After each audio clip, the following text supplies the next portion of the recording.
Si Gairo ay isang tila karaniwang batang lalaki na nakatira sa makabagong Japan, ngunit isang araw na pagtanto niya na kaya niyang makipag-usap sa mga hayop at hindi na naging pareho ang mundo pagkatapos niyon. Dati siyang nakikipag-away sa ibang mga bata na nang-aapi sa kanya noong elementarya, sinasabing siya ay isang kakaibang nilalang, ngunit si Gairo ay hindi sumusuko at palaging nakikipaglaban sa kanila tuwing may pagkakataon.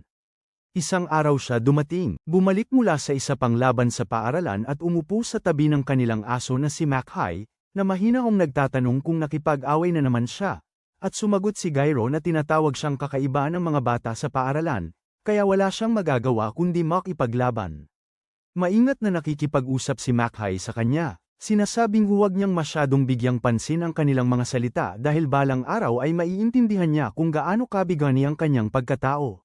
Ang kapangyarihang taglay niya ay, lumipas ang ilang taon at si Gairo ay isang batang matipuno na ngayon, ngunit isang bagay ang hindi nagbago kailanman. Ang kanyang kakayahang makipagsagutan ng walang dahilan. Lumalapit siya sa tatlong kabataan sa ilalim ng isang tulay na nagbabantang ang kanilang senpai ay pinuno ng Demon League, ngunit tila walang pakialam si Gairo habang nililinis niya ang ilong niya. At sinasabi na wala siyang pakialam at iniisip na ang kanyang senpai ay isang bastos lang at wala ng iba. Nang marinig ito, nagalit si Bagon at tinangka siyang suntukin ni Gairo, ngunit mas mabilis si Gairo kaysa sa batang lalaki at nakaiwas sa suntok ng madali bago siya sipain pababa sa ilog. Ang dalawang batang lalaki ay medyo natakot na nagtatanong kung anong klaseng ninja moves yun, ngunit hindi basta-basta sumusuko si Gairo at nagsimula ring mang-akit sa dalawa pang lalaki, pinipilit silang makipaglaban. Parehong nagpasya silang salakayin siya ng sabay, ngunit hindi sila makakatapat kay Gairo na madali siyang nalalampasan at pinapalayas silang lahat na sugatan at basa. Biglang narinig ni Gairo ang boses ng isang tao mula sa likod, nagpapasalamat sa kanya sa tulong, at lumingon siya upang makita ang isang uwak at isang pusa na lumapit sa kanya. Muling nagpapasalamat ang pusa sa kanya. Sinasabi na kamakailan ay maraming problema ang mga goons sa kanila. Ngunit mas nag-aalala ang pusa para kay Gairo dahil maaaring magpasya ang mga goons na maghiganti kay Gairo sa hindi may iwasang panahon. Sinasabihan ni Gairo sila na huwag mag-alala tungkol dito, dahil alam niya kung paano makipag-ugnayan sa ganitong mga sitwasyon. Kasabay niyon, paalam siya at bumalik sa kanyang bahay. Natagpuan niya ang kanyang ama na naghihintay sa kanya, at agad na napagtanto na muli na naman nakipaglaban si Gairo. Nagsisimula siyang sumigaw sa kanya, sinasabi na hindi niya tinuruan si Gairo ng sining ng pagiging ninja para lang magpanggap na isang walang kwentang kabataan at manakit ng tao. Nagrereklamo si Gairo at bumawi, sinasabi na wala nang pakialam ang lahat sa mga ninja ngayon at sayang lang ang oras nila. Ito ang ikinagalit ng kanyang ama, at siya ay sumugod ng mga paniki na parang mga spike sa galit, na mabilis namang iwasan ni Gairo. Kinuha ng kanyang ama ang isang katana at sinabing ito ay isang yaman ng pamilya na ipinasa mula sa kanilang lahi mula pa noong panahon ng Edo nang matanggap nila ito mula mismo sa shogun bilang gantimpala sa katapangan sa labanan. Sinabi niya kay Gairo, upang kumilos bilang isang matanda, dahil siya ang magpapatuloy ng kanilang angkan. Ngunit ngumingisi si Gairo sa kanyang ama, sinasabing ang espada ay dapat isang walang silbing peking bagay lamang at wala ng iba pa. Nainis ito sa kanyang ama, at inalis niya ang pagkakatali sa espada, handang ipakita sa anak kung gaano kitoto ang espada habang tumatakbo si Gairo palayo at humihingi ng tawad. Matapos ang lahat ng nangyari, pinipilit ng tatay si Gairo na linisin ang lahat at sinasabi nitong pupunta siya sa pagpupulong ng samahan sa bayan at hindi na babalik hanggang gabi, kaya dapat niyang isara ang bahay bago matulog. Nagmumurmur si Gairo na hindi siya bata, nang biglang muling bumalik ang uwak mula kanina at sumigaw kay Gairo na may emergency sila. Sinasabi nitong may pusa sa gubat na tila nasa malubhang kalagayan at agad na dinadala si Gairo papunta roon. Sa gubat, kung saan natagpuan niya ang pusa na nakahiga sa lupa sa isang kalat ng dugo.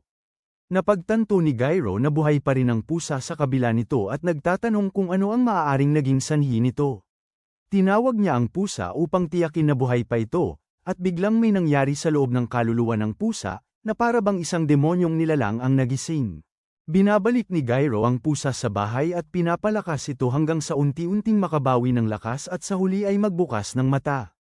Pumasok si Gairo sa kwarto na may dalang pagkain para sa pusa at napansin niyang nalagpasan na nito ang pinakamapanganib na yugto at dapat ay gagaling na ito ngayon.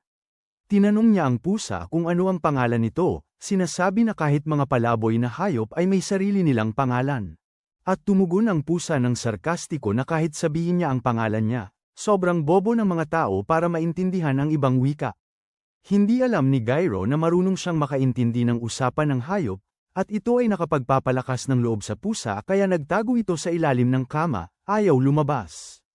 Sinubukan ni Gyro na hikayatin ang pusa na lumabas, sinasabi niyang alam niyang maaaring medyo nagulat ito, pero hindi naman dapat. Nag-aalala dahil walang masamang intensyon si Gyro. Nakaramdam ang pusa ng anumang uri ng enerhiyang espiritual ngunit wala siyang nararamdaman, na nangangahulugang ordinaryong tao lang si Gyro, ngunit hindi niya maintindihan kung paano niya magawang maintindihan ang wika ng mga hayop. Sa huli, nagpasya si Gyro na subukan ng ibang paraan at inilabas ang kanyang lihim na armas, ang mga paboritong pagkain ng pusa.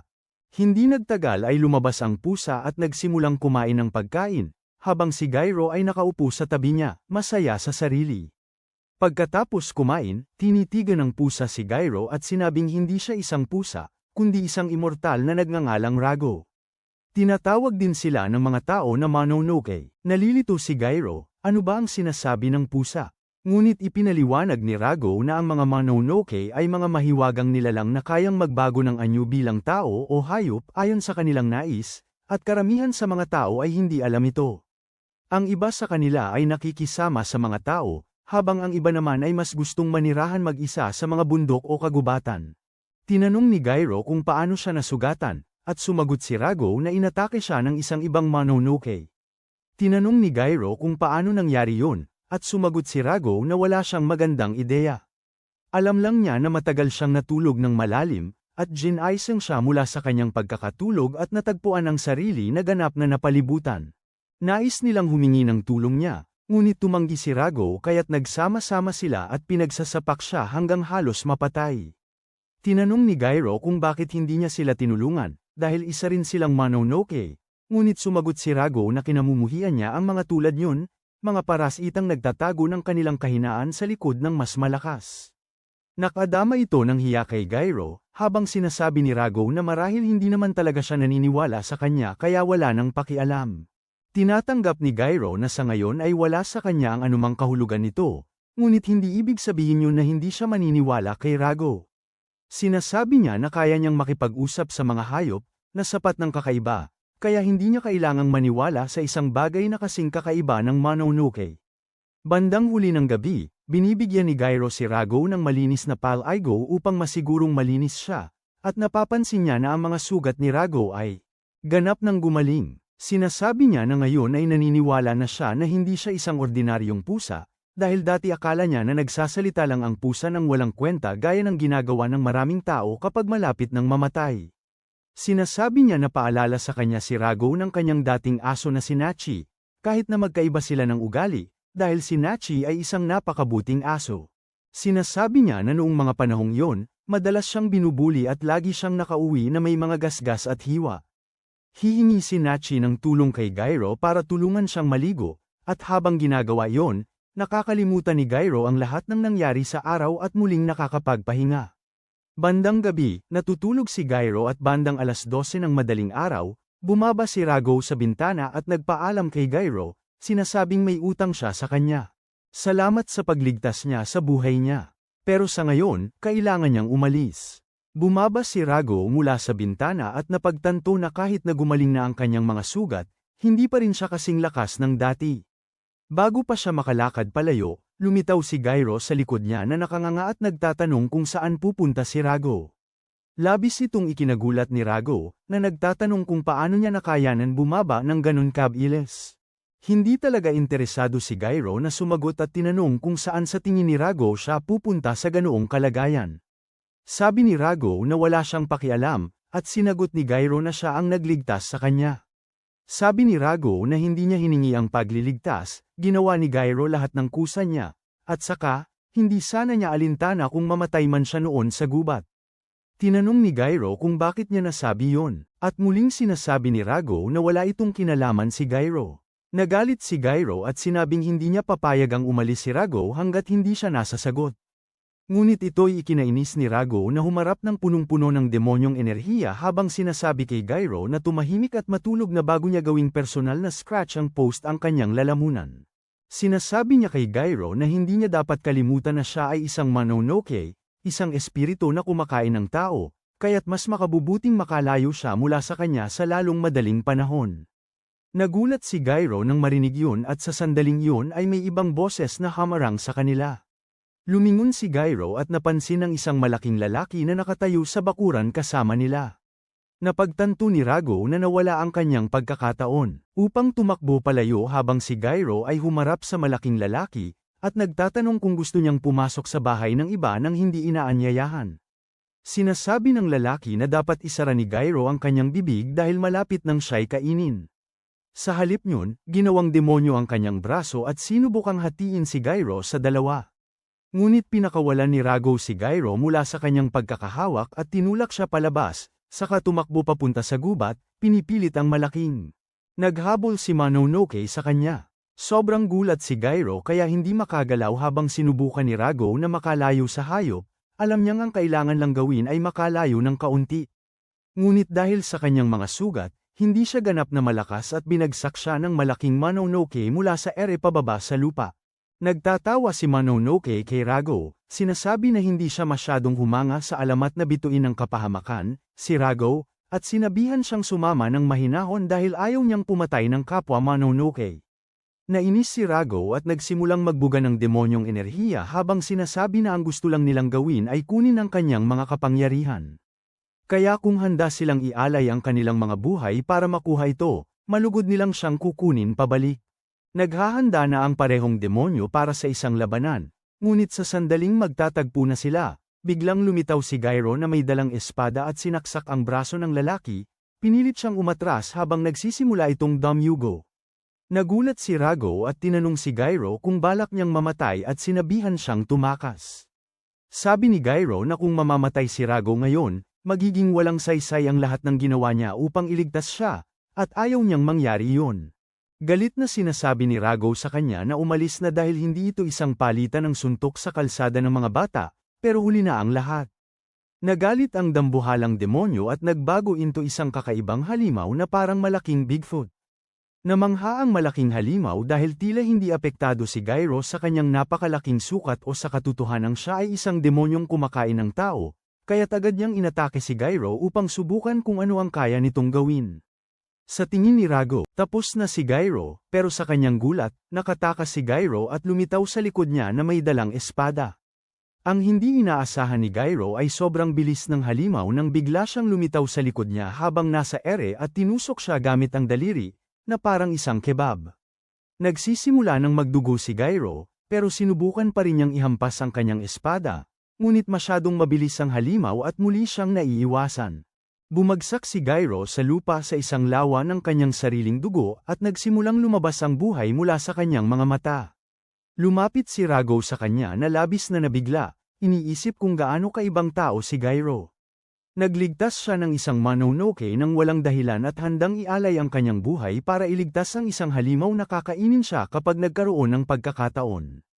Tumatawa ang halimaw na Bigfoot kay Gyro at sinabing hindi siguro alam ni Rago na kumain muna siya ng pagkain at dapat siyang magutom, kaya kakainin niya ang tao at babalik ang kanyang lakas upang mas maging mahusay sila sa laban. Lumingon si Rago na may galit sa mga mata at sinabihan ang Mononoke na tumahimik, sinasabing mamamatay na siya agad. Sa isip niya, iniisip niya kung paano kakainin si Gyro at maibabalik ang kanyang buong lakas, ngunit hindi niya ito gagawin, hindi pagkatapos ng lahat ng kanyang nagawa. Para sa isang Mononoke, sa halip, pinagsasama-sama ni Rago ang lahat ng kanyang espiritual na lakas at ibinubuhos ito kay Gyro, isinasakripisyo ang sarili niyang anyo upang mailigtas ang buhay ni Gyro. Nababalisa ang halimaw habang sigaw nito kay Rago, nagtatanong kung paano niya maibibigay ang kanyang mga kapangyarihan sa isang tao, ngunit sinabihan siya ni Rago na tumahimik at muling tumayo si Gyro. Wala siyang ideya kung ano ang nangyayari, ngunit sinasabi ni Rago na mag-focus muna siya sa laban. Iwasan niya ang tuloy-tuloy na atake ng halimaw habang sinasabi ni Rago na maghanda siyang umatake. Sinasabi ni Gyro na walang paraan para magawa niya ang kahit anong laban sa halimaw, Ngunit sinasabi ni Rago na huwag siyang mag-alala at tumama lang sa Mononoke sa tamang sandali. Naniniwala si Gyro sa kanya at perpektong naitugma ang timing. Gamit ang kapangyarihan ni Rago, tuluyang winawasak niya ang halimaw, hinahati siya sa dalawa at pinapatay. Bago pa niya maunawaan kung ano ang nangyari sa kanya, isang babae ang humawak ng kutsilyo at sinabihan siyang huwag gagalaw. Biglang lumitaw ang isang lalaki na naninigarilyo ng sigarilyo at sinabing huwag siyang mag-alala dahil hindi sila mga Mononoke, kundi karaniwang mga kawani mula sa kagawaran ng espionage. Sinasabi niya na dinadala nila si Gyro sa kustodiya, ngunit sinubukan ni Gyro na makipag-usap at agad siyang tinamaan sa likod ng ulo ng babae, dahilan upang mawalan siya ng malay. Ang mga sundalong nakasuot na parang stormtrooper ay nagsimula ng mag-away-away tungkol sa kung sino ang mauuna. Hawakan ang walang malay na katawan ni Gyro habang natatakot sila sa kanya. Ngunit bago pa sila makapagpasya, ang babae na may dalang kutsilyo kay Gyro ay nagpasya ng asikasuhin ng sitwasyon nang hilahin si Gyro sa kanyang binti, na para bang isang bangkay na kanyang pinaputukan. Samantala, naliligaw si Gyro sa kanyang mga panaginip kung saan natagpuan niya ang sarili sa isang ganap na puting lugar at napansin si Rago na nakatayo sa harap niya. Parang isang hamog, sinasabi ni Rago na si Gyro mismo ay may malaking butas sa kanyang dibdib, at nalilito si Rago hanggang sa tumingin siya sa kanyang sarili at makita ang isang malaking butas. Ngunit bago pa siya mag-alala tungkol dito, nagising siya at natagpuan ang sarili niya sa isang kama sa ospital. May sakit ng ulo, umupo siya sa kama at sinusuri niya ang kanyang dibdib upang tiyakin na walang butas doon. Nang may isang tinig na gulat siya, ang batang babae na nagdala sa kanya pabalik ay umupo sa tabi niya. Nag-scroll sa kanyang telepono habang sinasabi kay Gyro na matagal siyang nakatulog ng higit isang araw at kalahati at ipinakilala ang sarili bilang ikay. Bago pa man makasagot si Gyro, humingi pa ng iba pang mga tanong. Diretsyong tinawagan niya ang kanyang nakakataas at sinabihan ito na nagising na si Tot Gyro at mukhang may sapat na kamalayan upang makipag-usap. Sa pagkakataong yon, na-distract siya nang makatakas mula kay Gyro ang isang anino sa likod at bumuo ng anyo ng isang pusa sa ibabaw ng ulo nito. Inis si Gyro kay Rago dahil nakaupo ito sa kanyang ulo at nagsimula silang mag-away muli, habang sinusubukan ng babae na pakalmeyin silang dalawa. Baba, na sinasabing ito ay isang ospital. Sandaling lumipas, pumasok ang nakatatandang lalaki sa silid ng ospital at sa wakas ay napakalma niya ang dalawa bago sabihin kay Gyro na siya ay isang matibay na bata, dahil hindi kayang tiisin ng kahit sinong normal na tao ang mga pinagdaanan niya. Pagkatapos nyon, humarap siya kay Rago na parang isang madilim na espiritu at tinanong kung kumusta siya, ngunit si Rago ay mas higit pa. Nag-aalinlangan tungkol sa mga taong ito, at sinabihan ng lalaki na mag-ingat sa sarili niyang negosyo kung mahalaga sa kanya ang kanyang buhay. Napagtanto ng lalaki na mas maingat si Rago kaysa sa inaasahan niya at hindi siya nagtitiwala rito, ngunit sa parehong panahon ay hindi rin niya nakikita na may tunay nitong masamang balak. Upang makuha ang kanilang tiwala, nagpasya ang lalaki na magpakilala ng formal at ipinakilala ang sarili bilang Shiba mula sa Bureau of Espionage. Sumingit si Gyro, sinasabing alam niya kung kanino siya nagtatrabaho dahil nasabi na niya ito dati. Ang nais malaman ni Gyro ngayon ay kung bakit sila napaniwala nila. Nagulat si Shiba na naaalala pa ni Gyro ang lahat kahit na tinamaan siya sa ulo. Lumapit siya dito at nagtatanong kung alam niya ang tungkol sa isang grupo na tinatawag na Onawaban. Tumaas ang isang kilay ni Gyro nang marinig niya ang usapan ng kanyang ama tungkol sa kanila. At sinabing alam niya na sila ay umiiral noong panahon ng Edo Shogunate at mga undercover agent na pinili mismo ng shogun. Tuwang-tuwa si Shiba na alam ni Gyro ang lahat ng yon, at sinabing hindi natapos ang kanilang trabaho noong panahon ng Edo. Sa katunayan, ipinagpatuloy sila hanggang sa kasalukuyang panahon kung saan kilala na sila bilang ang Bureau of Espionage. Sinasabi niya na ang paghahanap ng impormasyon at kontra-espionage sa kanilang sariling bansa at sa labas nito ay kanilang pangunahing gawain, at higit pa rito, kabilang din sa kanilang trabaho ang maghanap at sirain ang Mononoke. Ipinagpatuloy niya na bihirang gumawa ang mga Mononoke ng malalaking insidente, at karaniwang sanhi ng malalaking insidente ay ang mga tao mismo, kaya karamihan sa kanilang trabaho ay nakatuon sa pagbabantay sa mga VIP at pagsisiyasat sa mga mapanganib na organisasyon. Sinasabi ni Shiba na ang kanyang partikular na departamento ay nakatuon sa mga Mononoke, kaya karaniwan ay hindi niya kailangang gumawa ng maraming bagay, Ngunit kamakailan lang ay inatake ang kanilang pasilidad ng isang grupo ng mga Mononoke habang ang Rigo na nasa loob ng katawan ni Gyro ay nasa loob din ng pasilidad, nakasara ng mahigpit. Napagtanto ni Gyro na ito ang ibig sabihin ni Rigo, nung sinabi niya na siya ay nasa malalim na pagtulog at biglang gin-isang. Dahil dito, sinasabi ni Shiba na oras na niya para magtanong at tinatanong kung paano nga ba napunta si Rigo sa loob ni Gyro. Ikinukwento ni Gyro ang buong kwento, at sobra nang nabibigla si Ikai. Tinanong niya kung gaano kawalang kwenta. Maaaring si Gyro ay nakikialam sa usaping hindi niya dapat pakialaman at saka pa nga sinusubukan pang iligtas ang isang Mononoke. Bumawi si Gyro, sinabing tumahimik siya, dahil wala siya roon at hindi niya alam ang sitwasyon. Pinutol ni Shiba ang kanilang pagtatalo at sinabi kay Gyro na maaaring alam na niya ito, pero posibleng permanente na ang pagsasanib ni Rigo sa kanya at walang paraan para maibalik pa ito. Upang maibalik sila sa kanilang normal na kalagayan, ngunit kasabay nito ay kailangang subukan nilang alamin kung ano pa ang maaari nilang gawin at makakuha ng mas maraming impormasyon. Bukod dito, alam nila na nais ng grupo ni Mononoke si Rigo, ngunit hindi nila tiyak kung bakit talaga, kaya't pansamantalang ilalagay ng ahensya si Gyro sa kanilang pangangalaga. Hindi nagugustuhan ni Gyro ang tunog niyon, ngunit sinasabi ni Shiba na wala naman siyang masyadong pagpipilian dahil sa isang nawawalang. Narehistro na ang reklamo ng tao para sa kanya. Sinasabi niya na ililipat si Gyro sa isang ibang pasilidad kinabukasan at pinapayuhan na maraming bantay ang ospital kaya walang silbi ang pagtangkang makatakas. Nakaupo si Gyro mag-isa sa loob ng kanyang kwarto, nababato at nag-iisip kung mananatili ba siyang nakulong mag-isa ng ganito palagi. Tumawa si Rigo, sinasabing pinaalalahanan niya si Gyro na huwag makialam, ngunit hindi siya nakinig. Sinasabi niya na ang ahensya ang nagsara sa kanya, kaya hindi nila haharapin si Gyro bilang isang tao at higit sa lahat, nandoon pa rin ang mga Mononoke na gustong gamitin ang kapangyarihan ni Rigo at hindi sila titigil hanggang makuha nila si Gyro. Bago pa man makapagsalita si Rigo, nagsimula ng magpasiklab si Gyro at bumangon mula sa kama. Sinabing maghanda na si Rigo dahil lilisan na sila dito. Sinasabi niya na hindi siya uupo at papayag ang sabihin ng iba kung ano ang maaari niyang gawin o hindi. Sinabi ni Rigo na may mga gwardya sa labas ng kwarto at hindi siya tutulong kay Gyro na makaalis sa isa pang gulo na kanyang nilikha. Sinasabi ni Gyro na kaya niyang ayusin ang lahat ng mag-isa at tinitingnan niya ang mga uwak na nakaupo sa labas ng bintana. Sa labas ng silid, dalawang espesyal na ahente ang nakatalaga upang bantayan ang lahat, nang bigla nilang marinig ang ingay mula sa loob, kaya binuksan nila ang pinto at sinalubong sila ng isang grupo ng mga uwak na inutusan ni Gyro. Tumakbo si Gyro palabas sa kanila at nakatakas palabas ng ospital patungo sa kanyang kalayaan. Nang nakaupo si Sun, nasa isang tulay siya na kaunti ang layo mula sa ospital. Nagpapasalamat sa mga uwak sa kanilang tulong at inabot ang isang plastik na supot ng merienda bilang pasasalamat. Doon, bumalik si Gyro pauwi upang hanapin ang kanyang ama, ngunit siya pa ang nakatagpo nito sa labas mismo ng kanilang bahay. Sinubukan ni Gyro na mag-isip ng dahilan, ngunit natuklasan siya ng kanyang ama. Hindi siya sumasagot at sinabihan siyang sundan.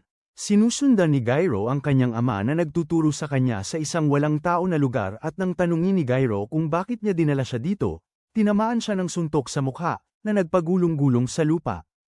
Humingi si Gyro ng paumanhin dahil sa pagkawala niya ng 2 araw, ngunit sinasabi ng kanyang ama na sinabi ni Shiba ang lahat sa kanya at kung paano siya kinuha ng Bureau ng Espionage. Sinasabi niya na hindi siya makapaniwala na ang sariling anak niya ay nakasama na sa isang Mononoke.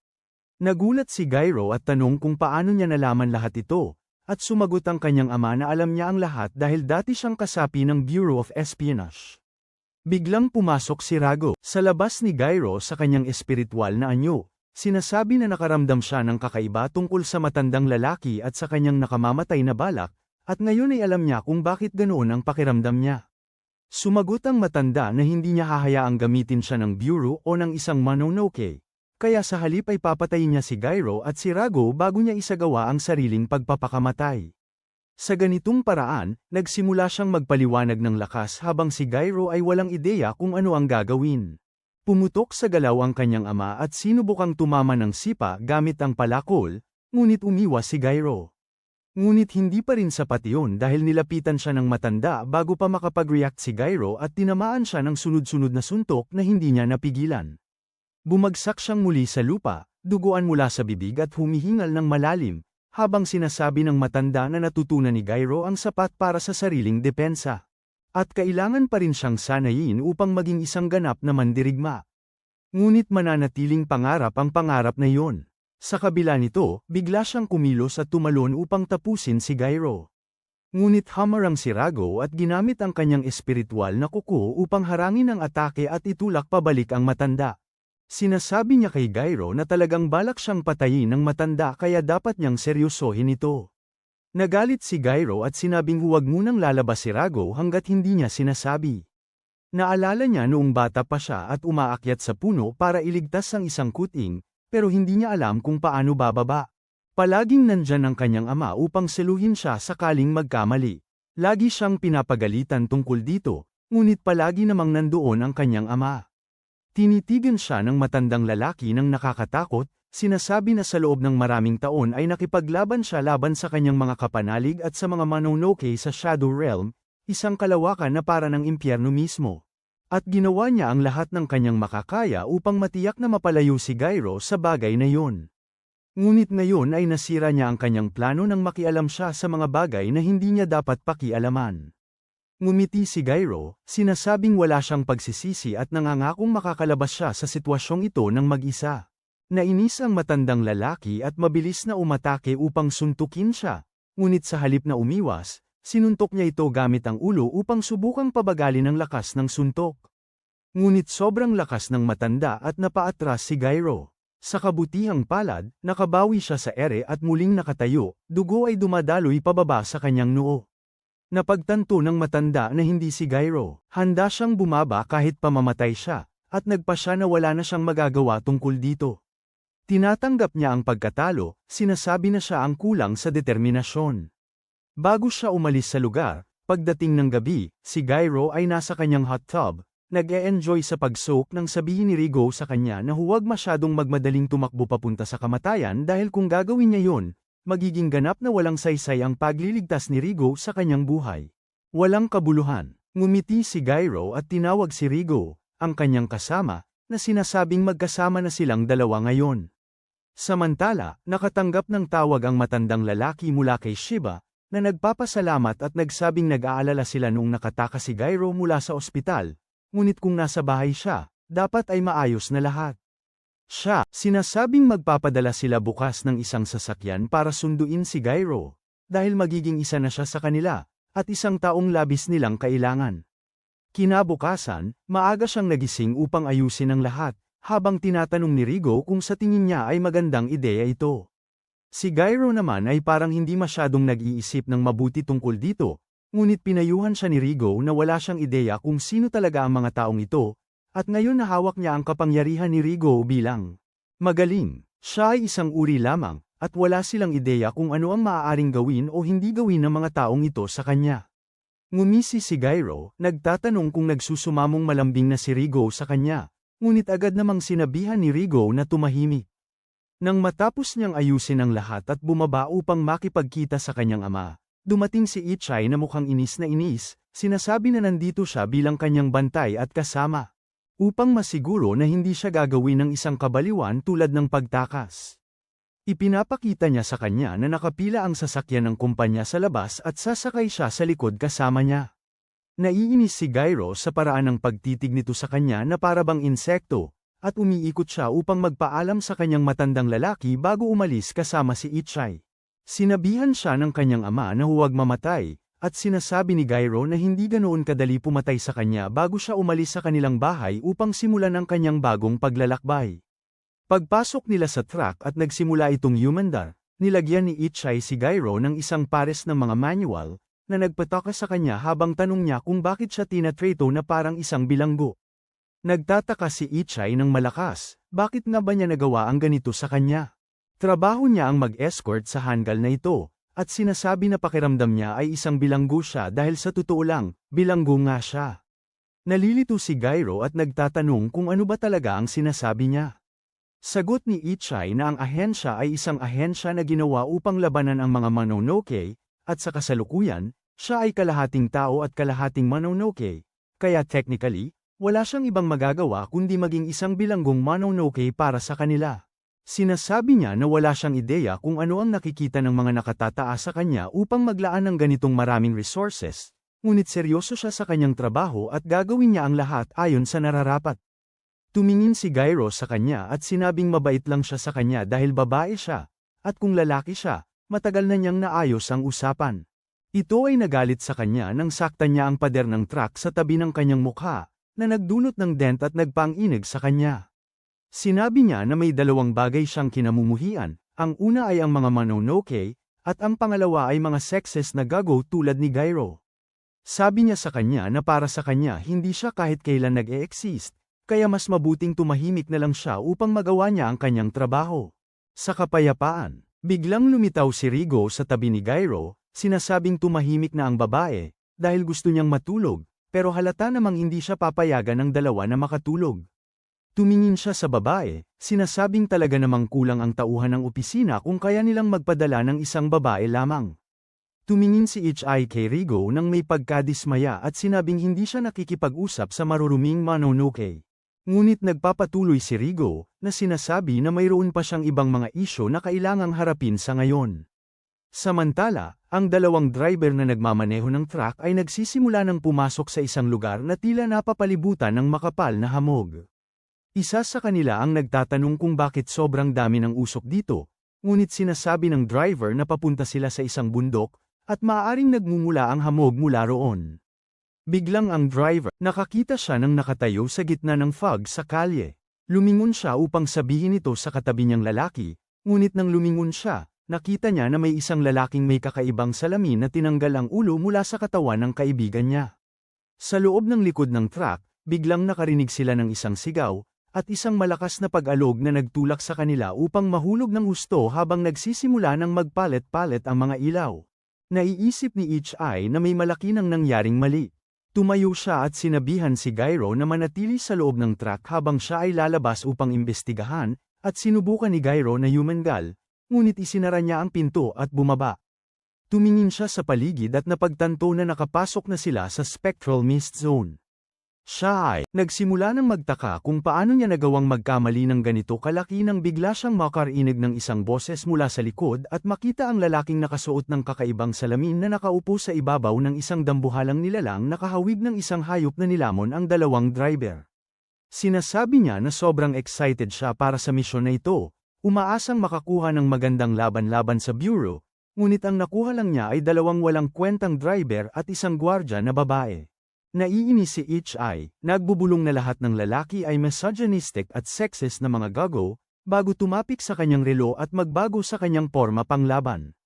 Na sa totoo lang ay halos hindi gaanong kaiba sa kanyang karaniwang itsura. Sa wakas, natuwa ang batang nagsusuot ng salamin at sinabihan ang dambuhalang hanggal na tigilan na ang pagmuya ng parang tanga dahil kailangan nilang muling makipaglaban. Biglang bumalat muli ang hamog at naging kanilang mga anyo bilang Mononoke. Agad na kinuha ni Ichai ang kanyang baril at nagsimulang pumutok ng baril na parabang nasa isang American high school siya. Ngunit tila hindi naapektuhan ng kahit anong paraan ang higanti dahil pinoprotektahan niya lang ang sarili gamit ang kanyang mga braso. Samantala, ginamit ng isa pang lalaki ang kalituhan at umatake sa kanya mula sa likod. Nakaiwas siya ng maayos, ngunit ito ay itinapon papunta sa higanti, kaya mabilis niyang inilabas ang kanyang kutsilyo at tinusok ito sa kamao ng higanti, halos mailigtas ang sarili habang sinusubukang saksakin din siya. Nakabalik siya sa kanyang mga paa at napagtanto na hindi magiging madali ang laban, dahil nakikipaglaban siya sa dalawang Mononoke at pareho silang may kani-kanyang espesyal na kakayahan. Napagtanto niya na tanga ang higanti at hindi talaga ginagamit ang kanyang utak. Ngunit matigas siya na parang bato. Samantala, ang mas payat ay ang utak ng operasyong ito. Habang iniisip niya lahat ng ito, lumitaw si Mononoke na mas payat sa likod niya at tinulak siya papunta sa truck. Sa loob, nararamdaman ni Gyro ang pagtama ni Ichai laban sa truck. At nagtatanong kung ano ang nangyayari sa labas. Sinasabi ni Rigo na ina-attack sila ng Mononoke. Ipinagpatuloy niya na habang nakikipag-usap si Gyro sa batang babae, naramdaman ni Rigo na pumasok sila sa isang lugar na puno ng mga multo. Hindi alam ni Gyro kung ano ang sinasabi niya. Pinapadali niya ang gawain para kay Gyro at sinasabi sa kanya na ang spectral zone ay karaniwang isang lugar na hiwalay mula sa dimensyon ng tao at ito ang mundo ng mga Mononoke. Hindi pa rin lubos na naiintindihan ni Gyro, ngunit sinabihan niya si Rigo na tulungan siyang makaalis sa mga tali upang makalabas siya at makatulong sa babae. Sinasabi ni Rigo na hindi niya magagawa iyon, dahil ang mga kamay na nakakabit ay mga espesyal na kasangkapan at ginagamit upang harangan ang enerhiyang spectral, kaya wala siyang magagawa sa ngayon. Nagalit si Gyro at sinabing papayagan niyang si Ichai ang magtanggol nito, ngunit sinabi ni Rigo na mas mabuting hayaang mag-away muna ang Bureau at ang Mononoke habang sila ay umaalis, dahil para sa pareho nilang grupo, si Gyro ay walang iba kundi isang piraso ng karne na pwedeng gamitin at eksperimento. Kaya bakit siya makikialam? Sinasabi ni Gyro na may isang tao na nakikipaglaban sa labas para sa kanilang kaligtasan, at hindi niya maitataguyod ang sarili bilang isang tunay na lalaki kung mauupo siya lang sa loob at walang ginagawa. Sa sandaling yun, naputol ang usapan ng sakta ng higanteng tao ang likod ng truck, pinaghati-hati ito, dahilan upang mapalipad si Gyro. Tumalon ang payat na Mononoke sa ibabaw ng truck at tinitingnan si Gyro. Sinasabing sa di malamang dahilan ay sinabi siyang kunin ng buhay. Pero hindi talaga niya masyadong pinapahalagahan. Binibigyan pa rin niya si Gyro ng 10 segundo para makapagdesisyon, kung magpapasurrender siya ng mapayapa o magiging pagkain sila. Agad na lumingon si Gyro kay Ichai at sinabihan siyang pakawalan siya, ngunit tumanggi si Ichai. Nainis si Gyro, tinawag siyang baliw, ngunit sinasabi ng mas payat na Mononoke na tapos na ang 10 segundo, at ngayon ay kakainin siya kahit ayaw niya o hindi. Muling sinabihan ni Gyro si Ichai na alisin siya sa mga tali, at ang tensyonadong sitwasyon ay nagpapaalala sa kanya ng kanyang pagkabata. Sa libing ng sariling ina na namatay habang sinusubukang ipagtanggol ang mga tao laban kay Mononoke para sa Bureau, naaalala niya kung paano niya ipinangako sa kanyang ama na sisimulan niya. Simula noon ay nagsimula na ang pagsasanay niya upang mapasaya siya at ang kanyang ina. Tumatango si Ichai upang alisin sa kanyang isipan ang mga alaala, habang sinasabi niya na alam niyang nais niyang gampanan ng perpekto ang kanyang tungkulin, at sa ngayon, iyon ay ang pakawalan siya mula sa kanyang mga tali. Sa oras na muling magpapakita ng pag-atake ang higanti, humihinga ng malalim si Ichai at tinatanggal siya mula sa kanyang mga kamay na nakatali. Inilalabas ang lahat ng kanyang kapangyarihan, agad na tumatalon si Gyro sa hangin at kasabay ng mga kapangyarihan ni Rago. Naghahatid siya ng isang napakalakas na suntok na nagdulot sa matabang lalaki na tuluyang maglaho mula sa mundo. Nagulat ang payat na lalaki nang makita ang kanyang mga kapangyarihan, at sinamantala ni Ichai yun.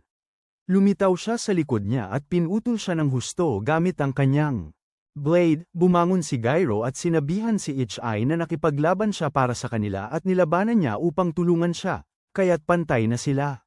Tumingin si Ichai sa kanya nang may bahagyang paggalang at sinabing ngayon na wala na ang truck, wala na silang masyadong pagpipilian kundi maglakad na lang hanggang sa marating nila ang punong tanggapan.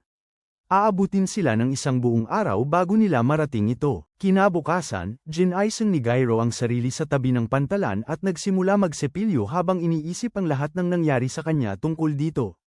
Natuklasan niya ang pagkakaroon ng mga Mononoke, na inatake siya ng 2 beses, at ngayon ay narito siya. Naputol ang kanyang mga iniisip nang tanungin siya ni Shiba kung kamusta niya dito. Sabi ni Gyro na hindi pa niya nararamdaman na isang sandali lamang para sa kanyang sarili, dahil palagi siyang minomonitor, ngunit sinasabi ni Shiba na ito ay para sa kaligtasan niya at ng organisasyon. Sinasabi niya na ito ang headquarters ng ikalawang grupo, kung saan magsisimula rin siyang magtrabaho bilang isang ahente, at ang kanilang grupo ay tatawaging Black Torch. Hindi masyadong interesado si Gyro sa lahat ng ito at nagtatanong si Shiba kung paano niya mapapakiusapan siyang makipagtulungan bilang isang koponan. Biglang huminto ang isang sasakyan at isang batang babae ang bumaba, binabati sila ng magandang umaga. Ipinakilala ni Shiba siya bilang assistant chief na si Hana, at kasabay nito ay isang desperadong batang lalaki na halos kasing edad ni Gyro ang lumabas din mula sa sasakyan. Nagkukunwaring interesado kay Hana at nagsasalita tungkol sa kung gaano siya kaganda. Sabi ni Shiba na ang dispo ay may pangalang Ray. Siya rin ay isang baguhan na sasama sa kanila, ngunit siya ay nagmula sa isang kilalang pamilya ng mga especially iya tulad ni Ichi. Agad na hindi nagustuhan ni Gyro ang itsura niya. Pagpasok sa bodega, nilapitan ni Ray si Ichi at tinawag siyang maganda na ikinangiti niya. Habang tinitingnan niya si Gyro nang may pagkamuhi, tanong nito kung paano nakapasok ang isang walang kwentang tulad niya sa kanilang unit, tumayo si Gyro at nagsimula ng maging mainit ang usapan. Nang sabihin ni Shiba sa kanila na ito ang tamang panahon at mag-organisa ng laban sa pagitan nila, lumabas sila sa warehouse at naghanda para sa isang pagtutunggali upang patunayan kung sino ang tunay na lalaki sa grupo. Biglang dumating si Rago mula sa likod niya. Nakanganga, nagtatanong kung bakit hindi na lang siya makapagpahinga ng maayos nang walang istorbo, at sinabihan siya ni Gyro na matulog na ulit dahil hindi naman niya ginaisang. Ngunit sinasabi ni Rago na nararamdaman niya ang mga mata ng nerd na nakasuot ng salamin na nakatingin sa kanya ng matindi, at hindi niya ito maitatanggi. Sinasabi ni Gyro kay Rago na gusto siyang makipaglaban ng nerd, kaya nandito sila. Pero wala nang pakialam si Rago. Naghanda si Ray gamit ang kanyang espada, at tinanong ni Gyro si Shiba kung bakit nga ba ang apat na mata ay upang magkaroon ng armas habang wala siya. Sinasagot ni Shiba na si Ray ay kabilang sa isang matandang angkan na nagsilbi sa shogun at ang kanilang pamilya ay dalubhasa sa sining ng pakikipaglaban gamit ang espada. Iginigiit niya na ang mga ninuno ni Ray ang nagturo sa shogun at sa mga prinsipe kung paano makipaglaban gamit ang espada. Sinasabi ni Shiba na mahilig makipaglaban gamit ang espada si Nerd, ngunit hindi yun mahalaga dahil kayang kunin ni Gyro ang isang. Gamit din niya ang kanyang napiling armas.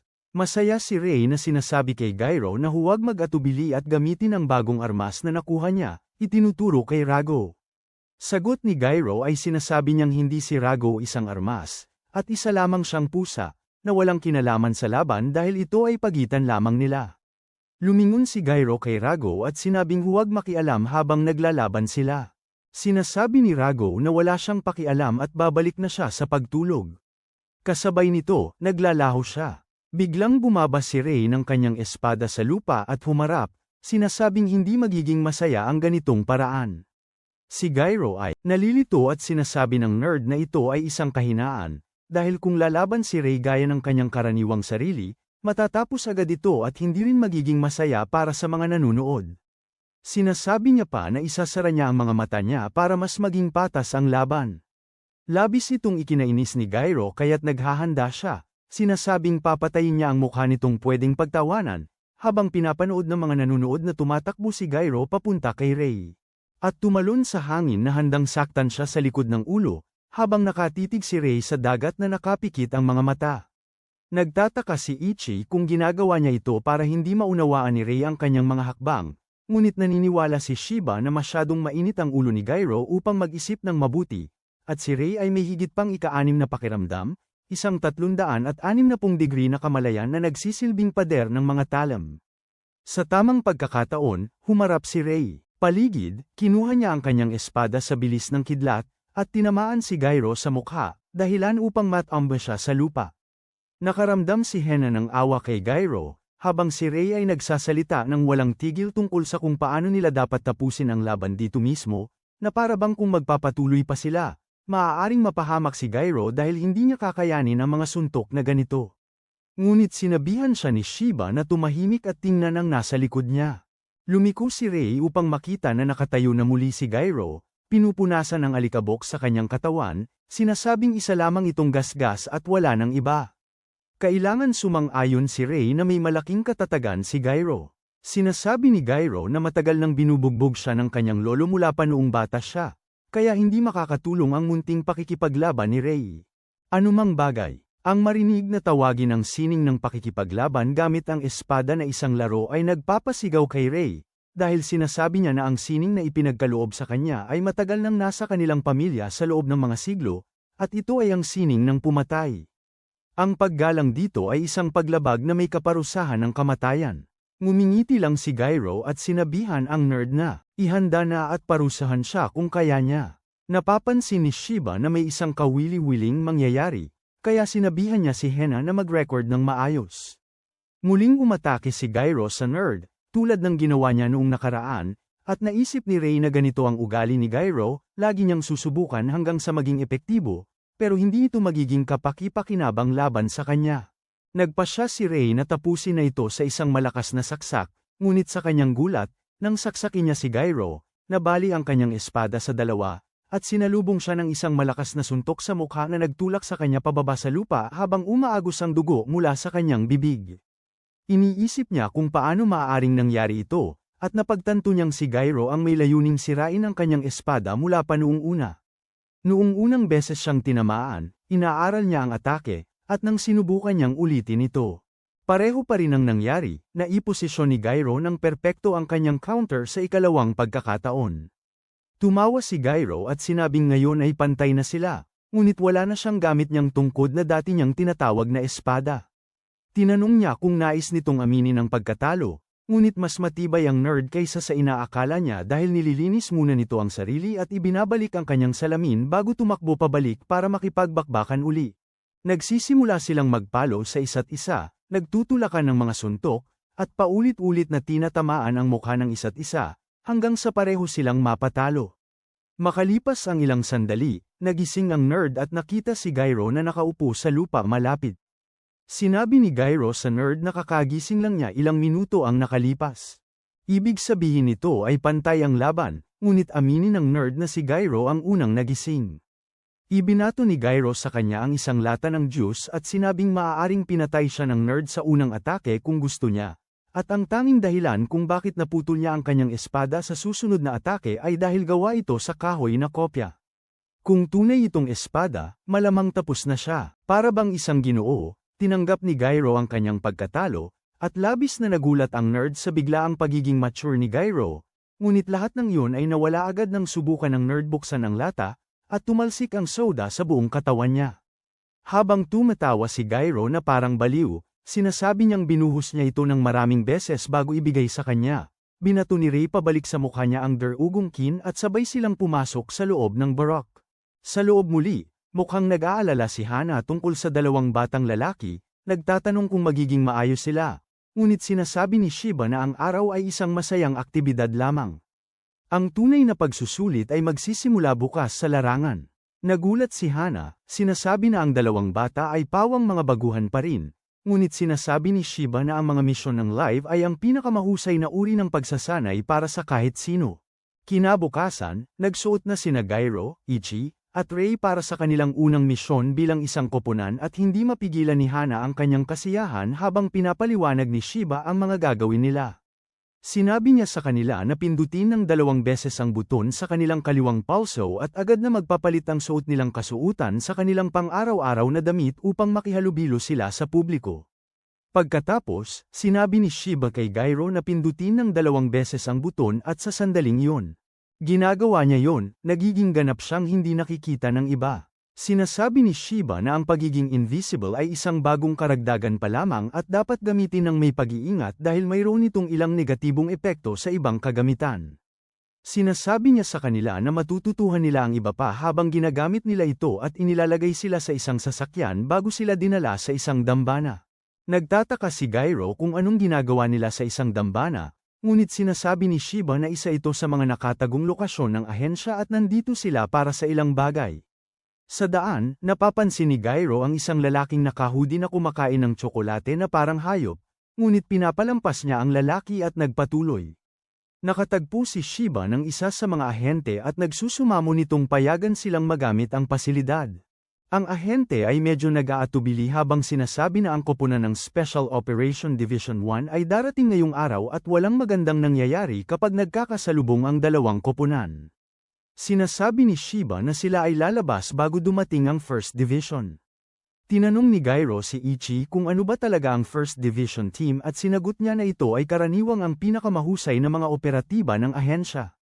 Sila ang may pinakamaraming tauhan at lahat ng mga ahente ay pawang mga pinakamahusay, na halos kabaligtaran ng kanilang koponan sa Division 2. Dinadala ni Shiba sila sa loob at sa pamamagitan ng nakatagong hagdang, dinala sila sa isang ilalim na silid. Lumingon siya at tinanong si Rigo kung ayos lang siya, at agad na lumitaw si Rigo at sinabing pigilan niya ang kanyang bibig. Tumawa si Shiba at binuksan ang isang vault bago, ipinapakita na ito ang lugar kung saan nakatali si Rigo. Napansin ni Gyro ang isang malaking bato sa gitna ng kwarto at ipinaliwanag ni Shiba na isa ito sa iilang santuaryo na may ganitong espesyal na mga bato na nakakakalma sa enerhiyang espiritual, kaya't naiwan silang walang laban. Dahil dito, sinasabi niya na dadalhin niya si Ichi kasama niya upang magtanong sa ilang tao sa itaas. At dapat tanungin ni Rei at Gyro si Rigo tungkol sa araw na siya ay nailak. Sa ganitong pagkakataon, umaalis si Shiba at sinasabi ni Rigo kay Gyro na wala siyang ideya kung ano ang nangyari noong araw na siya ay nailak dahil wala siyang maalala. Sinasabi ni Gyro sa kanya na tumigil na sa pagbibiro dahil imposibleng hindi niya maalala ang isang bagay na ganoon kahalaga. Ngunit sumagot si Rigo ng galit na hindi niya kailangan. Magkunwari na lang na hindi niya alam. Wala siyang maalala kahit ano. Bago pa makapag-argument si Gyro, sinasabi ni Rei na hindi malayo sa katotohanan ang amnesia sa mga ganitong kaso, kaya malamang na totoo ang sinasabi ni Rigo. Sinasabi niya na maaaring nailipat si Rigo sa isang espesyal na bato tulad nito, na para bang impyerno para sa Mononoke. At walang sino man ang nakaligtas ng walang sugat. Marahil swerte si Rigo na nakakuha lamang siya ng panandaliang amnesia. Dahil dito, lumingon siya kay Rigo at nagtatanong kung ano ang nangyari noong araw na nagising siya mula sa kanyang pagkakatulog. Sumagot si Rigo na nagising siya na napapalibutan ng ilang Mononoke sa silid na ito at itinulak nila ang isang tablet sa kanyang mukha kung saan may isang lalaki na nakipag-usap sa kanya. At sinabing nais nitong hilin din si Rigo na ibigay ang kanyang kapangyarihan upang mapuksa nila ang mga tao. Hindi interesado si Rigo, kaya nagawa niyang lokohin silang lahat at makalabas bago pa man makagawa ng kahit ano ang sinuman. Sa tingin ni Gyro, ang tanging paraan upang ayusin ito ay ang pagbibigay ng matinding suntok sa lahat ng kalaban na dumaan sa kanyang daan. Habang sumisigaw si Rei sa kanya at tinatawag siyang hanggal dahil sa ganitong pag-iisip, bigla silang naabala ng parehong lalaking nakasuot ng hoodie na nakita ni Gyro kanina. Inihuhulog niya ang kanyang tsokolate at biglang lumilitaw sa pagitan ni Gyro at Rei habang nakikipag-usap kay Rigo. Parehong tumama si Gyro at Rei ng suntok, ngunit sobrang bilis ng lalaki at naglaho ito at muling lumitaw sa harap nila. Sinabi ni Rigo kay Gyro na mag-ingat siya sa taong ito, ngunit sabik si Gyro na makipaglaban habang pareho nilang sina Rei. Magbihis sa kanilang mga kasuutan, nag-iisip kung anong klaseng misyon ang haharapin nila. Tumingin ang lalaking nakasuot ng hoodie sa kanila na may ngiti sa mukha at ipinakilala ang sarili bilang si Koga, ang lalaking magiging Panginoon ng lahat ng Mononoke sa mundong ito. Tinanong ni Gyro si Rei kung ano ba talaga ang sinasabi niya, ngunit kahit si Rei ay wala ring ideya. Nagpatuloy si Koga sa pagbubulalas tungkol sa kung paano nila aayusin ang lahat. Kailangan muna ng kaunting dagdag na lakas, at dito papasok si Rigo upang tulungan si Rigo na makuha ang dagdag na puwersa at sakupin ang ibang mga Mononoke. Tumatawa si Gyro kay Rigo habang sinasabing parang may nagmamahal sa kanya, samantalang iniisip ni Rei ang posibilidad na sinusubukan ni Koga silang lokohin. Ngunit sa palagay niya, mukhang nagsasalita siya ng tapat. Tumayo si Rei at tinawag si Koga, at nagtatanong kung bakit talaga niya gustong si Rigo para sa sarili. At sumagot si Koga na dapat mas bobo ang mga tao kaysa sa kanilang itsura dahil simple lang ang sagot. Si Rigo ay kamangha-mangha, isang tunay na badass, at iyon ang dahilan kung bakit niya siya gusto. Lumiko si Rei kay Gyro at sinabing parang siya rin si Koga na tila may kakulangan sa talino. Patuloy na sinasabi ni Koga na ang mga Mononoke ay hindi kasing kahinaan ng tao at parang immortal. Mamamatay sila kung hahatiin mo sila sa mga piraso. Ngunit ang kanilang espiritu ay nananatili, kahit na unti-unting humihina dahil wala silang pagkain. Iba si Rigo sa ganitong aspeto, siya ay pangunahing isang tagagawa ng espiritu at hindi mauubusan ng enerhiyang espiritual. Kaya kung sakaling makuha ng isang Mononoke siya, magiging tunay siyang walang kamatayan, at iyon ang kanyang layunin. Bigla siyang tumubo ng isang sungay mula sa kanyang ulo at sinasabi na magiging immortal siya at aabutin ang tuktok ng lahat. Handang-handa na si Gyro makipaglaban, ngunit sinabihan siya ni Rei na mag-ingat dahil hindi nila alam kung sino pa ang kasama niya. Ngunit bago niya maituloy ang kanyang iniisip, biglang lumitaw si Koga sa harap niya na kasing bilis ng kidlat at sinipa siya diretso sa dibdib, na nagpasiklab ng hangin mula sa kanyang katawan, bago muling sipaing muli siya papalapit sa mahiwagang bato. Bago makasagot si Gyro, niyakap siya ni Koga sa mukha at itinulak siya pababa sa lupa. Sinasabing wala na siyang pakinabang dito maliban sa katotohanang nakatali pa rin si Rigo sa kanya. Pagkatapos ay humarap siya kay Rigo at inakbayan siya na parang isang pinalayang kuting, at nagsimulang magkwento kung paano niya malapit ng palayain si Rigo mula sa hanggal na taong nakakabit dito, at sabay nilang mamumuno sa lahat ng iba pang Mononoke. Ngunit binasag ni Rigo ang kanyang mga pangarap sa pagtawag sa kanya ng baliw, sinasabing hindi siya makikipagtulungan sa kanya at ayaw niyang maging hari para kanino man. Kaya niyang dalhin ang kanyang kaharian sa ibang lugar. Nang marinig ito, nagsimula si Koga na umiyak at niyayakap si Rigo, nagtatanong kung paano niya masabi ang isang bagay na ganito ka-insensitive. Pero sa sandaling yun, sinaway siya ni Gyro at sinabing tumahimik siya dahil nakakairita ang boses niya, at hinawakan niya ang mga paa nito upang hindi makaalis. Sa pagkakataong yon, pamwesto rin si Ray, at kasabay nito ay isang kamanghamanghang. Bilis, siya ay nagpapadala ng isang hangin na saksak patungo sa Mononoke, na nagtulak sa kanya mula kay Gyro at nagdulot ng kaunting pinsala. Sinabi niya kay Gyro na si Koga ay dapat isang tunay na kahangahangang kalaban dahil ang kanyang atake ay dapat nakahati sa dalawang bahagi ang anumang normal na Mononoke, ngunit halos hindi nito nataman si Koga. Sinasabi niya na sa kalaunan ay mapapansin din ng mga nasa itaas na sila ay nasa kagipitan, ngunit hindi nila maaaring maghintay para sa kanilang tulong. At kailangang harapin nila ang isyong ito mag-isa. Sumisigaw si Koga sa kanila na tumahimik, habang sinasabi na lahat ng tao ay mahina, pero nagkukunwaring matatag dahil mas marami sila kaysa sa mga Mononoke at akala nilang kanila ang planetang ito. Lumingon siya kay Ray at sinabing siya ang mauuna sa kamatayan, pero si Gyro ang kailangang mabuhay, dahil magiging tagadala siya para kay Rigo, ngunit siya. Mag-aalis siya ng mga kamay at paa ni Gyro para sa kanyang sariling kaginhawaan. Sinasabi niya na ngayon ay ipapakita niya kung sino ang amo at sino ang alipin, at gamit ang kanyang dugo ay lilikha siya ng isang malaking sandata, handang umatake.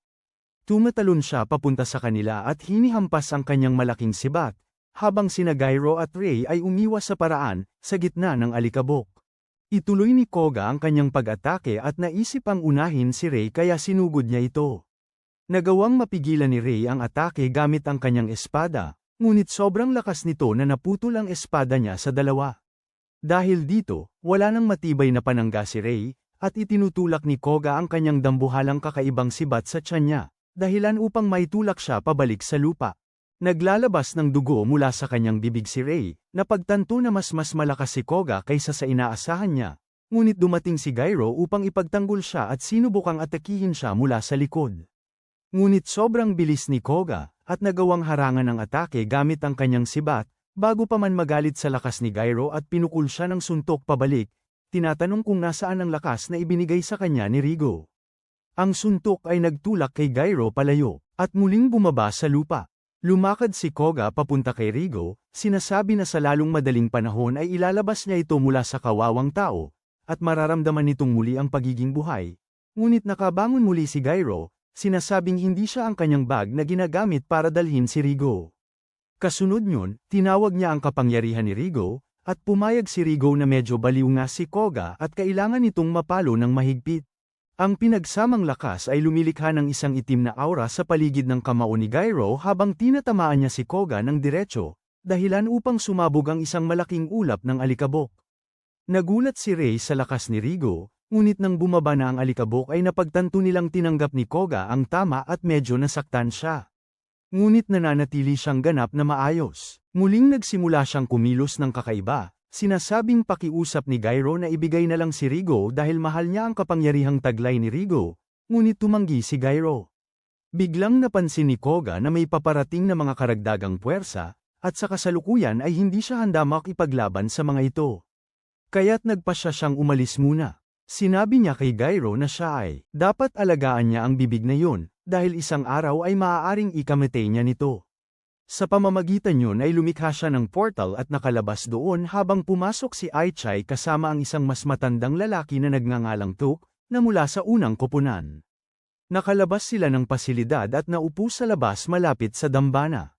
Habang nakikipag-usap si Shiba kay ang pinuno ng unang koponan, na nagbababala sa kanya na ang kanyang mga kalokohan ay magreresulta sa isang pagdinig ukol sa disiplina, sinabihan niya ito na mag-relax lang, ngunit siya ay umalis lamang gamit ang kanyang whip.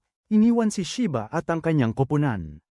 Lumingon si Shiba habang iniisip kung paano sa kanyang isipan, parehong nakapasa sina Ray at Gyro sa pagsusulit dahil nagagawa nilang makipagsabayan laban sa isang seryosong makapangyarihang Mononoke.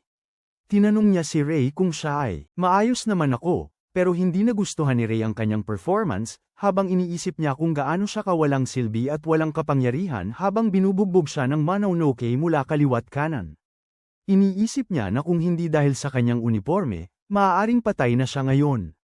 Naiisip ni Aichai na kung sapat ang kanyang lakas, maaaring napansin niya na may mali at nakatulong sana siya.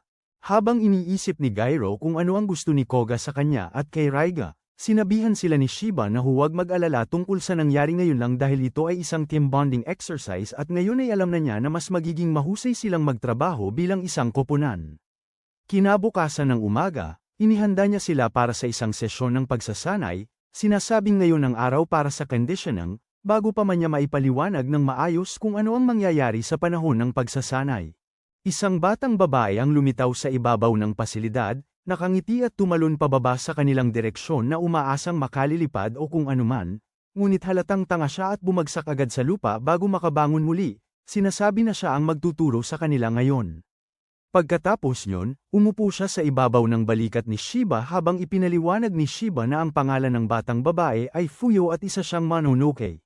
Sinasabi niya sa kanila na habang nililinis ng bureau ang anumang Mononoke na kanilang nakikita, nililigtas din nila ang mga palakaibigan at nakikipagtulungan sila ng mas maayos sa mga ito. Pinapaalalahanan ni Fuyo na hindi siya ang tipo ng tao na magpapasakop sa kahit anong tao, tulad ng halatang halata dahil nakaupo siya sa ibabaw ng isang tao. Pagkatapos ay humarap siya kay Raiga, at sinasabi na mukhang medyo cute at kaakit-akit siya para sa isang maruming palaboy. Samantalang tinatawag ni Raiga siyang maliit na pispik, nagsimula silang mag-away at magtawagan ng masama, ngunit sinabihan sila ni Shiba na tumigil na dahil malapit nang magsimula ang pagsasanay. Sinabi niya sa tatlong baguhan na ang mga Mononokes ay may kakayahang magdulot ng hypnosis at hallucination kaya dapat kayang makaalis ng bawat ahente mula sa kontrol nito. Ganitong mga bagay, ang sesyon ng pagsasanay ngayon ay tungkol mismo dito. Ang layunin ay simple, makalabas ng ligtas sa halimaw ni Fuyo. Kasabay nito, naghanda si Fuyo at bumigkas ng isang mahikal na spell na may mga bulaklak na naglalaman sa tatlo sa mga rookie sa isang saradong lotus. Pagpasok niya, natagpuan ni Raiga ang sarili sa isang mababaw na lawa na pinalilibutan ng mga lotus.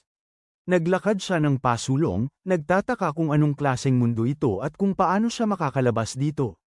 Bigla siyang napadpad sa gilid ng lawa at nasalayan ng isang kuweba na kahawig ng isang pamilyar sa harap niya. Sinusubukan niyang paalalahanan ang sarili na ito ay isang ilusyon lamang, ngunit napansin niya ang isang binatang lalaki na may puting buhok na palabas ng kuweba na may nakabukas na espada. Nakikilala niya ang kanyang kapatid at muli niyang sinusubukang paalalahanan ng sarili na lahat ng ito ay isang ilusyon lamang, ngunit tinawag siya ng kanyang kapatid bago sumugod upang atakihin. Habang halos hindi makapagsalita si Raiga upang makapag-react, itinaas ang espada sa tamang panahon at pinrotektahan ang sarili laban sa kanyang sariling kapatid, samantala si Ikay ay nasa sarili niyang panaginip. Nakikita niya ang kanyang mas batang sarili na masayang nagga-garden kasama ang kanyang ina na nagtatanong kay Ikay kung nais niyang maging isang hardinero pagpaglaki niya. At sumagot si maliit na Ikay na gusto niyang maging isang especially iya tulad ng kanyang mga magulang. Sa sandaling yun, tumanggap muli ang kanyang ina ng tawag para sa trabaho at tulad ng dati, iniwan niya si Ikay upang maglaro habang siya ay nagsimula ng isang misyon.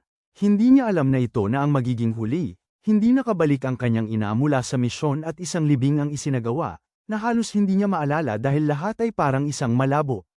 Mula noong araw na yon, pakiramdam niya ay nalayo na ang tawa sa kanya at ibinuhos niya ang lahat ng mayroon siya upang maging isang ahente. Nagsimula siyang tumakbo araw-araw upang maging mas mabilis kaysa dati at unti-unting nang lumaki at naging magaling na siya. Tinawag siya sa isang lihim na pasilidad kung saan may isang ahente na nagbasa ng isang sulat mula sa kanyang ama. Nagulat siya nang makita ang isang estatwa na kahawig ng kanyang ina sa gitna ng ilalim ng lupaing silid, ngunit sinabi sa kanya ng kanyang ama sa mga sulat na ito ay sa katunayan ng kanyang ina, na nakulong sa isang sumpa na naging bato siya, ngunit buhay pa rin siya. Mula noong araw na yon, ang tanging layunin niya ay hanapin ang Mononoke na gumawa nito at maibalik muli ang kanyang ina sa dati. Hinahawakan niya ang estatwa sa ilusyon at biglang nagsimulang manginig ang estatwa at isang halimaw ang lumabas mula rito, handang umatake sa kanya. Samantala, si Gyro ay patuloy na tumatakbo. Umiikot-ikot siya sa buong oras na ito, naghahanap ng daan palabas. Bigla siyang nakaharap sa isang malaking anino ng demonyo. Tila kilala niya ito, ngunit alam niyang nasa ilusyon sila kaya hindi ito totoo. Gayunpaman, si Gyro ay hindi talaga alintana at naghahanda ng wasakin ito ng buo. Malapit sa kuweba, naaalala ni Ray kung paano ito dati noong mas bata pa siya. Palaging nakikipag-away sa kanyang kambal na kapatid na si Shin, na mas matanda lamang ng ilang minuto ngunit mas magaling sa pakikipaglaban gamit ang espada kaysa sa kanya. Madali siyang natatamba ni Shin palagi, at isang beses na maalala niya ay nang matapos siyang maputikan ng dugo, pinuri siya ng kanilang ama para sa mahusay nitong kasanayan sa espada.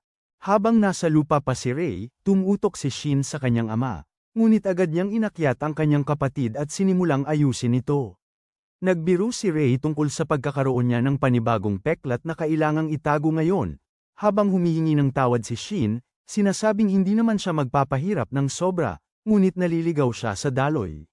Sinabi ni Ray na huwag na siyang humingi ng tawad. Sinasabing siya ang magiging pinuno ng kanilang angkan. Kailangan ni Shin na maging mas malakas, at kung kailangang gawing hakbang si Ray para mangyari yun, gagawin niya ng buong puso. Tumatawa si Shin sa komento, sinasabing hindi si Ray ang hakbang at sinasabi niya na kahit sino pa ang pinuno ng pamilya, lagi silang magkakapatid. Sinasabi ni Shin kung gaano kasigurado ang pakiramdam na may kapatid siyang protektado niya, at sakaling mabaigo si Shin na maging pinuno ng pamilya, maaari itong ipasa kay Ray. Ngumiti si Ray sa puntong yon, ngunit alam niya na hindi talaga mangyayari yon, kahit pa sila ay kambal at magkasama buong buhay nila. Sa isang paraan, mas magaling si Shin sa halos lahat ng bagay kumpara kay Ray, at sa puntong ito, tinanggap ni Ray na kailangang niyang mamuhay ng ganito. Ang anino ng kanyang kapatid, at hindi na niya nararamdaman pang mas masahol pa rito. Nagpatuloy ang mga bagay ng ganito, hanggang sa dumating ang araw para sa karapatan ng espada, na nagdedesisyon sa paglilipat ng trono. Ang karapatan ng espada ay isang espesyal na ritual para sa kanilang pamilya, dahil ito ang pumipili sa bagong pinuno ng pamilya, at nagaganap ito sa madilim na kuweba na napapalibutan ng mga puno sa likod ng kanilang bahay. Sa pinakalalalim na bahagi ng mga kuweba, nakatago ang isang espesyal na tibak na pinuprotektahan ng kanyang pamilya sa loob ng maraming henerasyon. Ang pangalan ng tibak ay Hell Tempest. Noong unang panahon, ang tibak na iyon ay napasailalim sa isang Mononoke, at ang tungkulin upang magampanan ang karapatan nito ay mapagtagumpayan ng espiritu sa loob at makontrol ang tibak. Naalala ni Ray na minsang nakita niya ang karapatan ng espada noong siya ay napakabata pa, ngunit ang tanging naaalala niya mula sa araw na iyon ay kung gaano siya nakakatakot. Inihahanda ng kanilang ama si Shin para sa karapatan, sinasabi sa kanya na ang sumpa sa loob ng espada ay tumitibay bawat taon, kaya kailangan niyang labanan ang sumpa ng buong lakas niya. Ngumiti si Shin at sinabing babalik siya agad, saka pumasok sa kuweba ng masaya, habang si Ray ay nanatili sa labas, alam na malalampasan ni Shin ang espiritu kahit ano paman. Tama si Shin na hindi siya magtatagal, ngunit ang lumabas ay hindi talaga si Shin. Pinatay niya ang lahat ng mga gwardya at nakipaglaban sa kanilang ama, habang lahat ng magagawa ni Ray ay panuorin lang ng walang magawa. Lubos na nabalutan ng takot sa kanyang nakikita, nalito si Shin at nanalo ang Mononoke sa laban. Sumisigaw ang kanilang ama kay Ray na tumakbo, sinasabi na hindi siya karapat-dapat kay Shin sa ngayon, ngunit sinamantala ni Shin yun at pinutol niya ang sariling ama sa kalahati. Habang tanging panunood lang ang magagawa ni Ray, tinitigan ni Shin si Ray na may mga luha na dumadaloy sa kanyang mukha, habang sinasabi niya kay Ray na tama ang ama. At hindi siya karapat-dapat sa kanya sa ngayon. Kaya sinasabi niya kay Ray na mag-ensayo na parang nakasalalay ang buhay niya rito, upang balang araw ay mapatay niya ito. Sa ganitong paraan, humarap si Shin at bumalik sa kagubatan, habang sumisigaw si Ray na bumalik siya. Sa totoong buhay, nakikipaglaban si Ray sa ilusyon ng kanyang kapatid. Habang sinasabi ni Shin na walang saysay ang pakikipaglaban dahil hindi niya siya matatalo, ngunit binubuo ni Ray ang kanyang isipan, pinapaalalahanan ng sarili na ito ay isang ilusyon lamang ng kanyang sariling imahinasyon, at hindi ang tunay niyang kapatid. Muling umatake si Shin sa kanya, ngunit naipapagitna ni Ray ang atake bago siya itulak palayo. Sa ganitong paraan, naghahanda na siya para sa isang huling labanan, at pareho silang nagsugod sa isa't isa ng may bilis, Ngunit hindi makakatugon ang ilusyon kay Ray, na madaling sirain ito at mapasa niya ang pagsusulit. Samantala, si Ichi ay patuloy na nakikipaglaban sa kanyang sariling mga demonyo habang ang kanyang ina, na nasa anyo ng isang Mononoke, ay umatake sa kanya habang siya ay nag-iwas muli at muli. Naalala niya kung gaano kalmado at mahinahon ang kanyang ina, at gamit ang parehong determinasyon ay inilabas niya ang kanyang kutsilyo at inatake ang halimaw, na agad nitong winawasak. Dahil dito, bumalik siya sa realidad, at nalaman niyang si Ray ay kaka-rating lang din. Lumabas na sila, binati ni Shiba silang dalawa sa paglabas mula sa trance sa loob ng 10 minuto, at pagkatapos ay humarap siya sa huling lotus na naglalaman kina Gyro at Rago. Nagtataka siya kung kumusta na sila dahil espesyal silang mga kaso sa ganitong kalagayan. Ang pagsusulit sa lotus ay nagpapalabas ng pinakamalalalim na insecurities na mayroon sila. Nakatago sa kaluluwa, ngunit sa kasong ito, may dalawang kaluluwa na nagsasama bilang isa. Sa loob muli, umiwas si Gyro sa atake ng halimaw isa-isa, ngunit napagtanto niya na masyadong mabilis ang halimaw para sa kanyang sukat, at nagtatanong siya kung ano ba talaga itong bagay na ito. Tumawa ang halimaw at sumagot na ipapakita nito kung ano talaga ito, at kasabay niyon ay sumabog ito at nagsimula nitong habulin si Gyro. Habang siya ay tumatakbo palayo. Sa labas, napagtanto ni Fuyo na may mali, at nang buksan niya ang kanyang mga mata, napansin niyang naging jet black ang kanyang pink lotus. Tinanong ni Shiba kung ano ang nangyayari, at sumagot si Fuyo na nawala niya ang kontrol sa lotus, at iniisip niyang sanhi nito ay si Rago. Sinasabi niya na karaniwan ay hawak niya ang sitwasyon at kaya niyang itigil ang pagsasanay kung naging sobrang delikado na. Ngunit sa ngayon, wala siyang kontrol sa sitwasyon, at kailangang si Gyro ang makaalis dito mag-isa. Kung hindi, siya ay mabubuwal ng walang hanggan sa loob ng lotus. Pagbalik nila sa loob, biglang nailipat sina Gyro at Rago sa isang panibagong panahon. Tumingin sila paligid, at hanapin ang kanilang sarili malapit sa dambana kung saan nakalagay ang itim na obsidian na naging huli kay Rago. Ngunit sa halip na nasa ilalim ng lupa, nasa ibabaw ito ng dambana, mataas at matayog. Hindi alam ni Rago kung nasaan sila nang biglang marinig nila ang boses ng isang batang lalaki na papalapit sa templo, at nagpapasalamat kay Ginoo Rago para sa masaganang ani na natanggap ng kanilang baryo. Nagulat sina Rago at Gyro upang pakinggan mo ito, ngunit ang mas nakakagulat ay nang lumapit si Rago sa tabi ng dambana at sabihin sa binatang lalaki na hindi niya kailangang pumunta dito araw-araw at na wala siyang nagawang anuman para sa masaganang ani.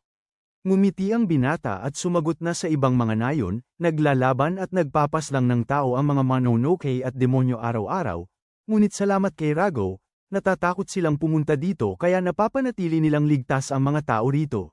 Tumitig si Rago sa kabilang direksyon at sinabing hindi niya ginagawa ang lahat ng ito para iligtas sila o anumang katulad nito.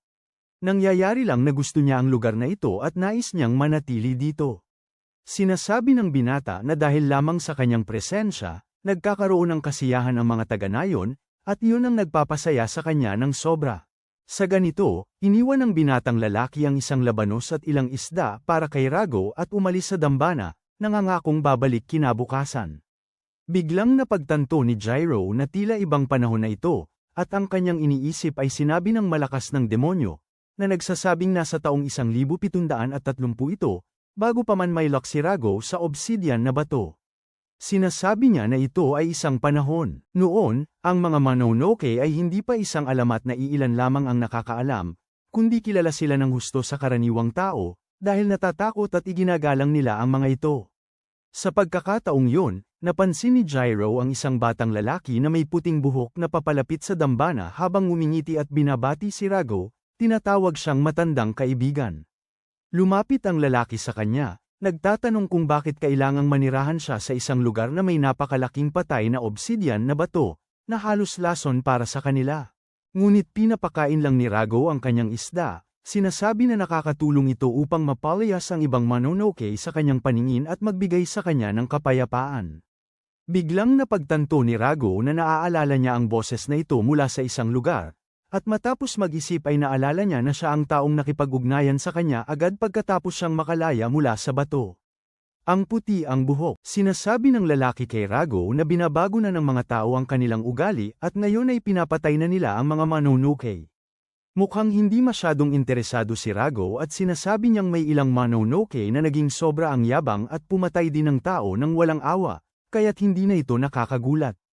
Ang lalaki na may puting buhok ay tumugon na hindi lang iyon ang dahilan, kundi pati na rin ang paggawa nila ng isang organisadong puwersa laban sa mga Mononoke, na sinuportahan mismo ng shogun, at sa pamamagitan ng organisadong puwersa, hinuhuli nila isa-isa ang mga Mononoke. Sinasabi niya na ang ilan sa mga Mononoke ay sumali na rin sa mga tao upang maprotektahan ang kanilang sarili, at ito ay nagbabago sa likas na kaayusan kung saan ang mga Mononoke ay nanghuhuli sa mga tao at ang mga tao naman ay natatakot at iginagalang sila. Sinasabi ni Rago na wala siyang pakialam dyan lahat at tinatanong kung ano ang gusto niya. Biglang lumitaw mula sa walang katapusan ang isang grupo ng mga Mononoke at sinabihan si Rago ng lalaking may puting buhok na nagsasagawa siya ng sariling puwersa upang labanan ang mga tao at nais niyang sumali si Rago. Tumangging-tumanggi si Rago, sinasabi na ayaw niyang makisali sa anumang ganitong grupo. Ang Mononoke sa harap niya ay nagsisimulang sumigaw, sinasabing hindi niya nauunawaan ang saklaw ng sitwasyong ito, at may ilan ding nagtatanong kung siya ba ay nasa panig ng mga tao. Ngunit pinatahimik sila ng lalaking may puting buhok at tumingin kay Rago, sinasabing hindi pwedeng baliwalain ang isang Mononoke na kasing lakas at kapangyarihan niya. Nangako siyang babalik bukas at pinaalalahanan si Rago na pag-isipan ito ng mabuti, ngunit sinabi ni Rago na huwag na lang. Upang ang kanyang sagot ay hindi magbabago.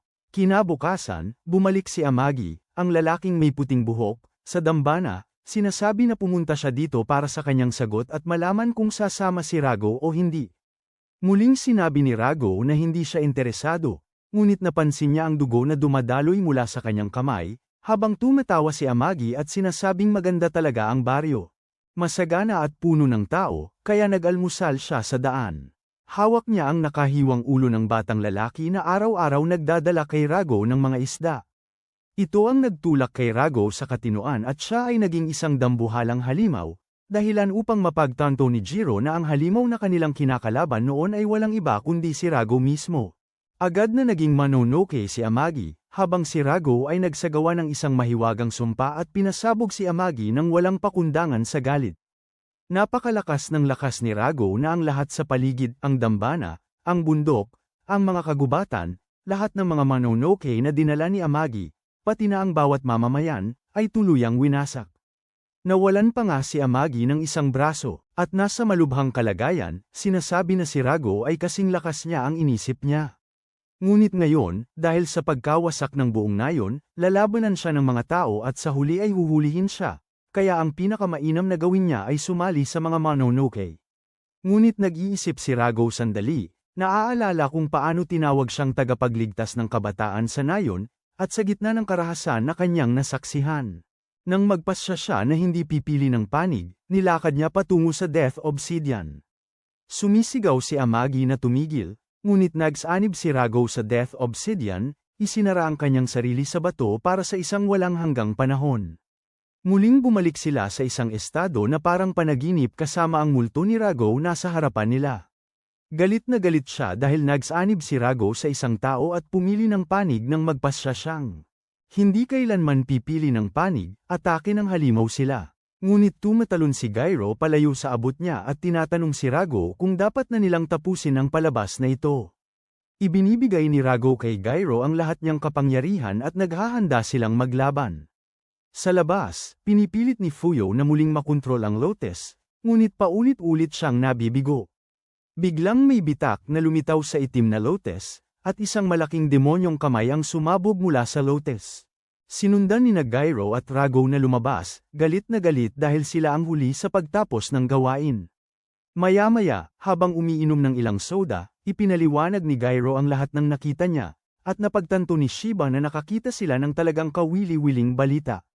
Tinanong ni Hana kung dapat ba niyang i-report ito sa mga nakakataas, ngunit tumanggi si Shiba. Sinasabing gagamitin nila ito bilang panakot at nagsimula siyang mag-isip ng plano kung paano magpapatuloy at hanapin ang Samagi.